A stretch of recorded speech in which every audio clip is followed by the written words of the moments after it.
Hello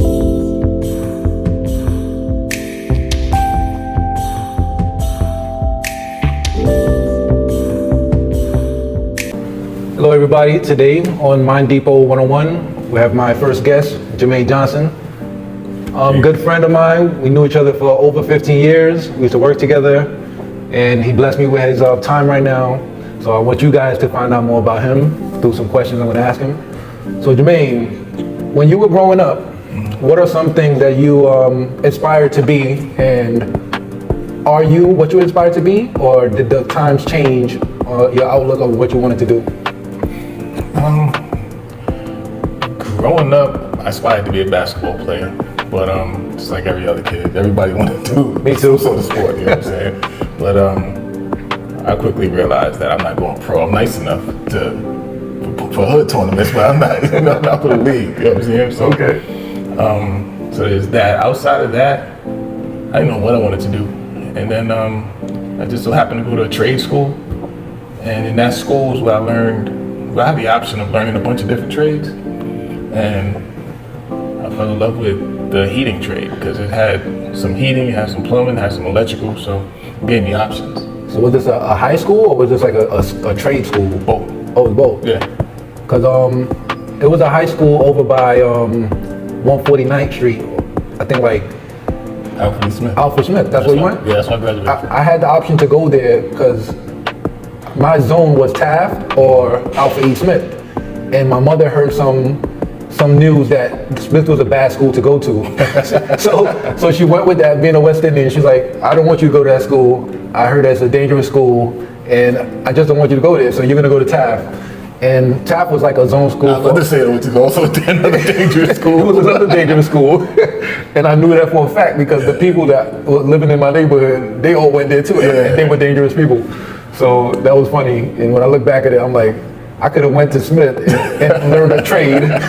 So I gotta have something that could be global. You go any country and they're gonna need an electrician, a plumber, a mechanic. So I always look back at that time and laugh.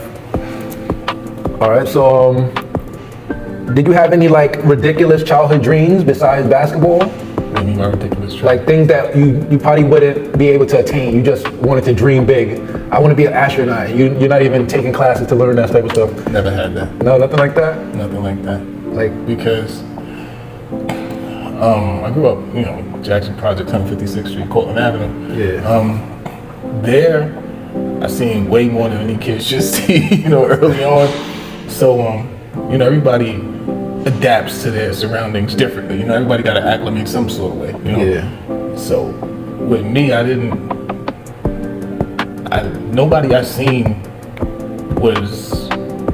Everybody, like my whole world was just that one block, those projects, those 7 buildings. Yeah. Like to the point where I had an aunt, Aunt Kathy, she lived like a block off of Fordham Road. But whenever I went to her house, I felt like I was going to the suburbs. Oh, wow. You know what I'm saying? Like now I'll go back over there and I'm like, Fordham is like a 5-minute drive from where he used to live. But it felt like because it wasn't the norm, you know what I'm saying? Yeah. So I didn't dream about being an astronaut, or I didn't want to be a cop, or definitely want to be a cop. We hated cops. Why though? Why did you hate cops? Because they were the bad guys. But did you see them do something to make you not like them? I've seen a ton of things, dude.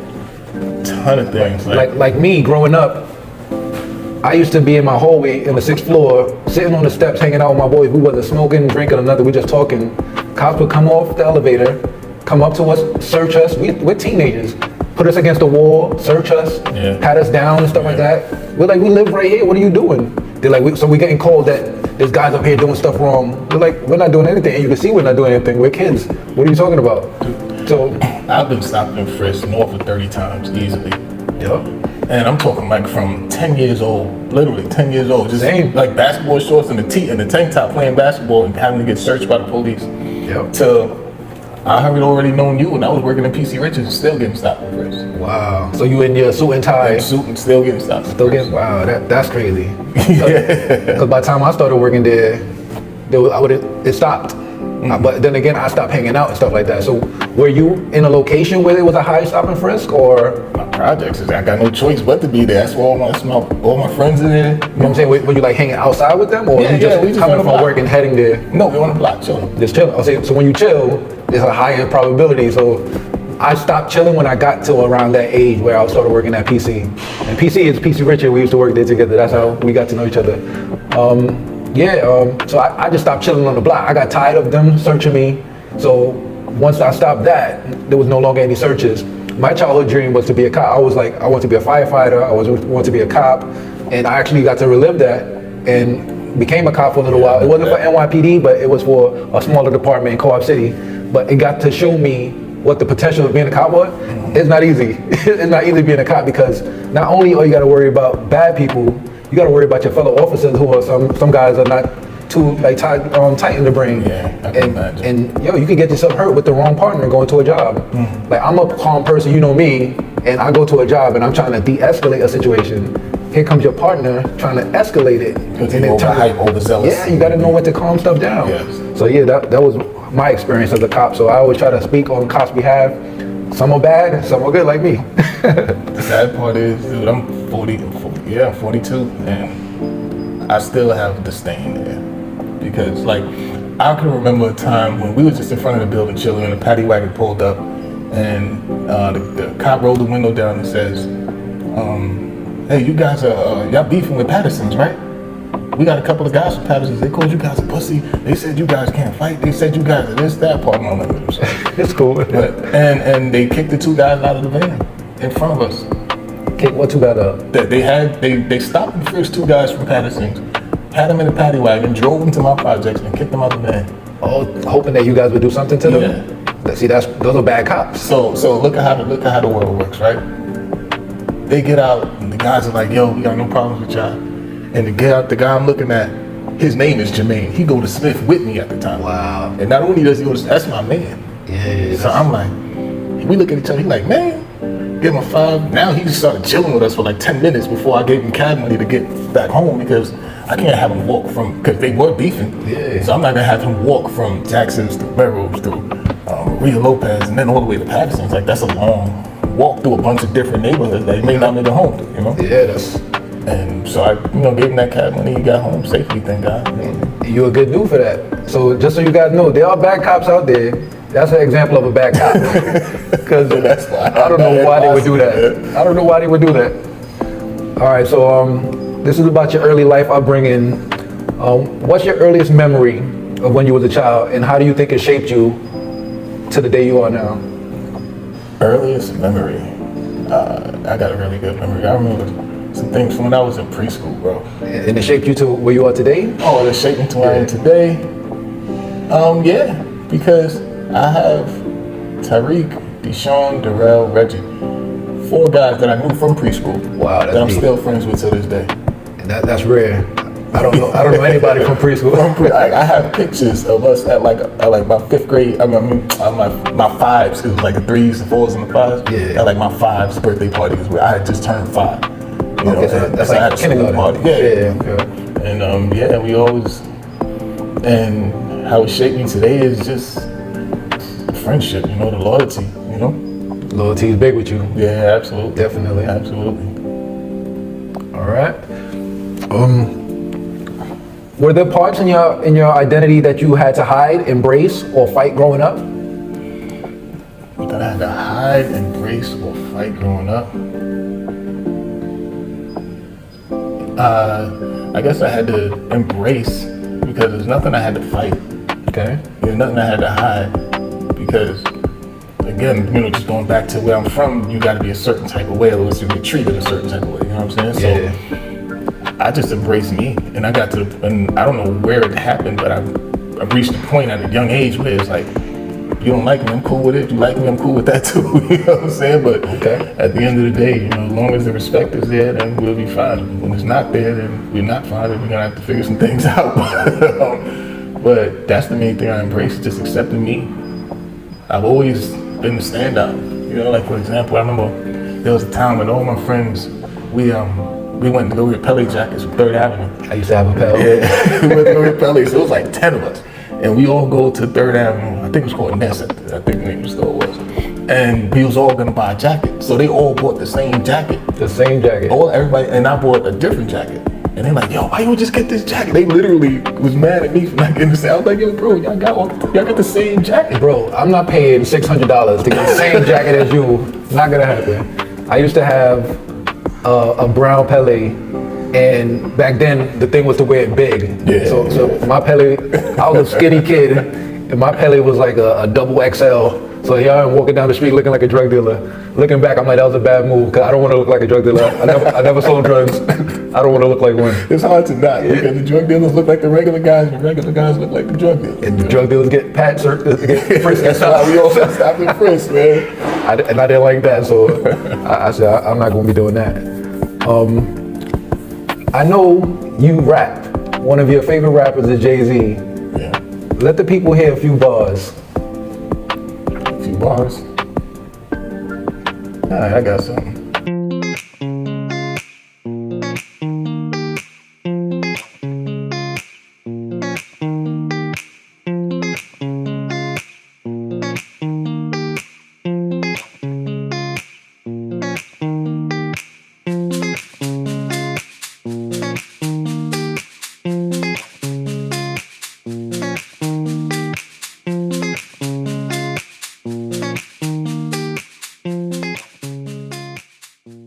This one is more so about why I choose not to rap.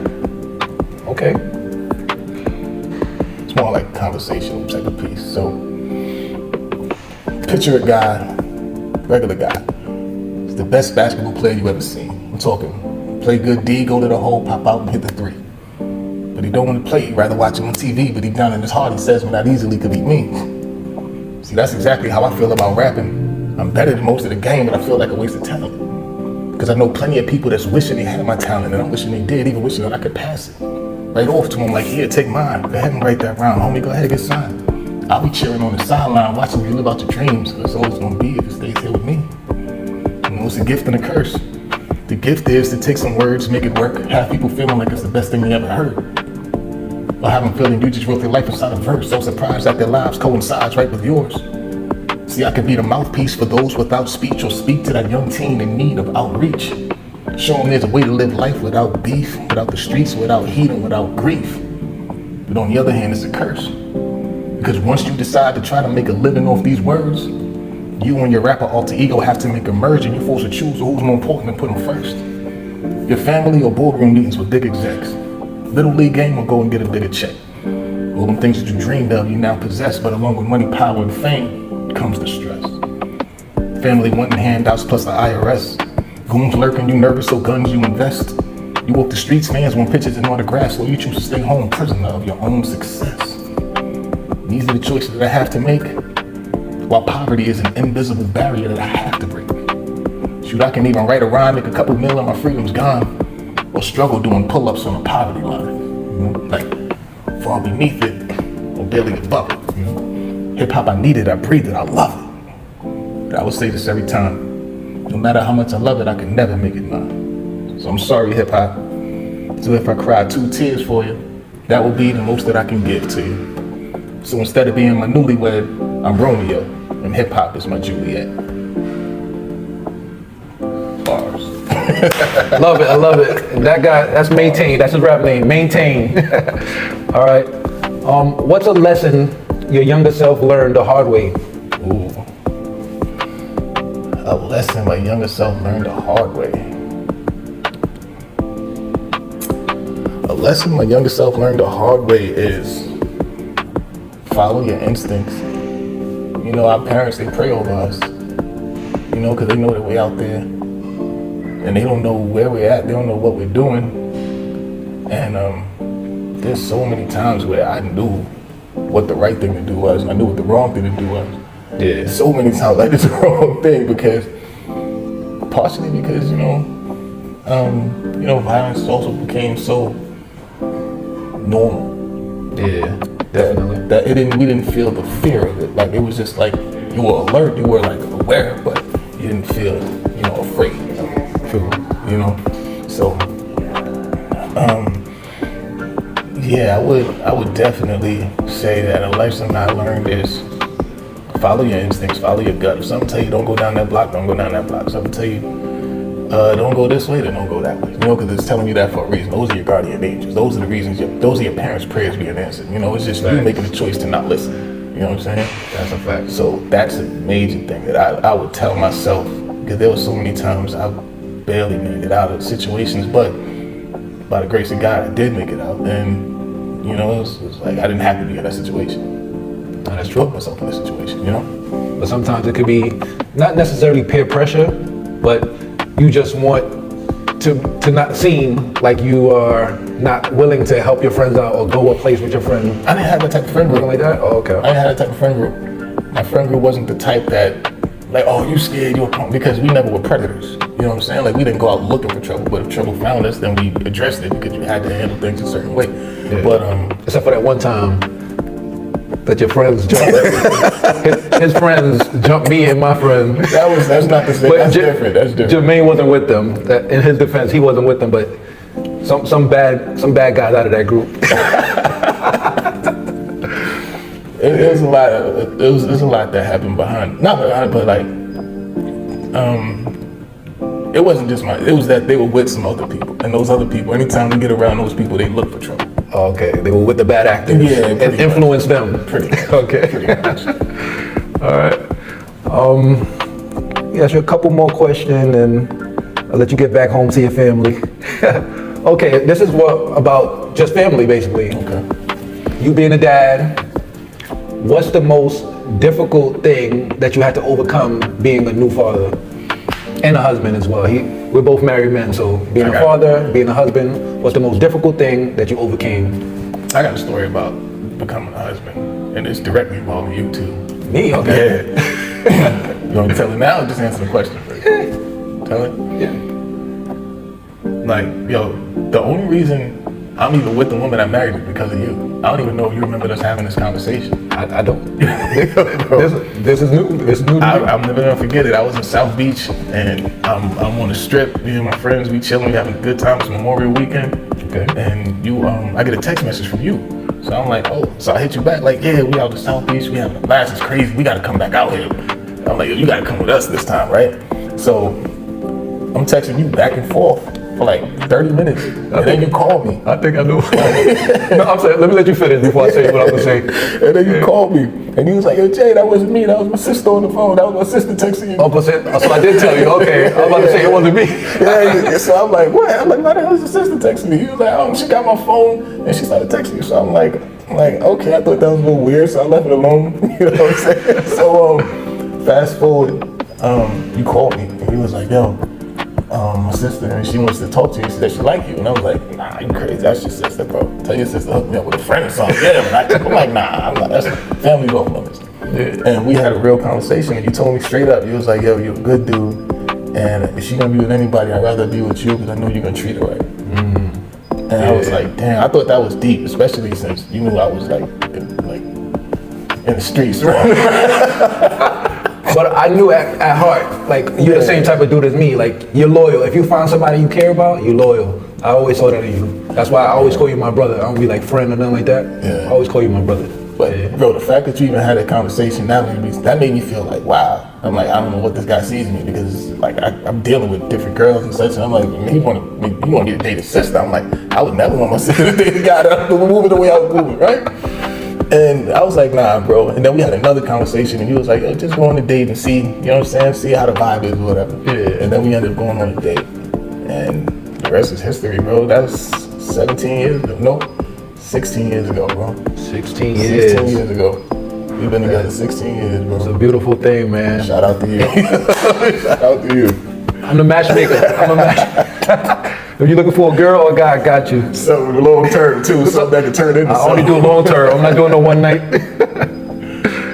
All right. What part of your story do you think people got misunderstood? What part of my story do I think people got misunderstood? Like, do people overlook you or do they undervalue you? Nah, I think for the most part I'm well accepted because I'm just honest. Like, I'm the same guy. Like, the same hand I used to shake the CEO is the hand I used to shake the doorman. You know what I'm saying? So I'm the same guy all the time with everybody. I'm not like a chameleon to change the way I talk, change the way I act, depending on the crowd that I'm in. Yeah. So I don't feel like anybody like undervalues me. I think that people rather they respect the consistency. Consistency, okay. And like in a weird sort of way, right? In a weird sort of way, we was all chilling in the Brown Buildings one day, and one of the dudes, we was all talking, and he was like, Maine is the type of dude that if I gotta do 10 years, I give him $100,000, say, yo, hold this for me till I get back. When I get back, I'm gonna have $100,000. Facts. Yeah. So I'm like, damn, that's just a lot, you know what I'm saying? No, that's true. I see that in you too. So yeah, I don't feel like people overlook. I feel like people, you know, accept me for who I am and how I am because I'm the same person every day, you know? That's good stuff, brother. You should be proud of yourself. Yeah, all right. Definitely. I think I got one more question for you.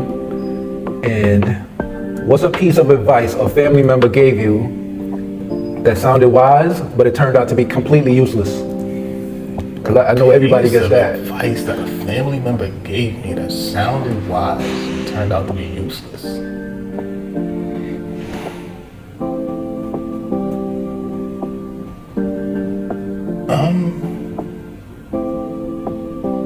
It may sound crazy. I can't think of one because for the most part, So if that's difficult, something that a family member gave you and then it turned out to be very advantageous, like you were able to use it and do well with the advice that they gave you. So the opposite of that one. okay, so the opposite of that,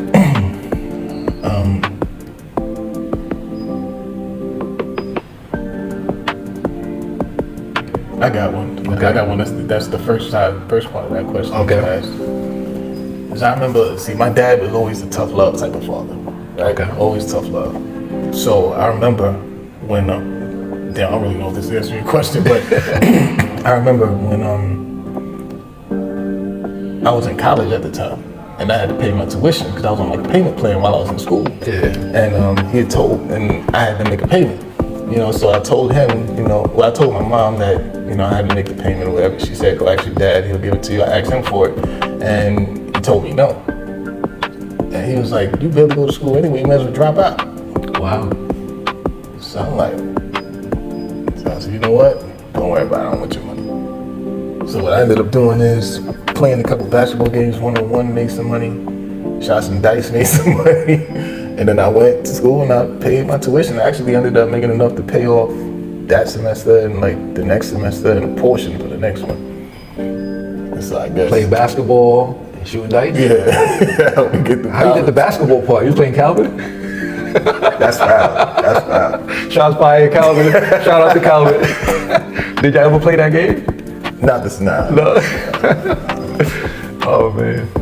All right, so before I let you go, I want you to leave a question for the next guest that comes on the podcast, so I can ask them and they answer it. A question for the next guest.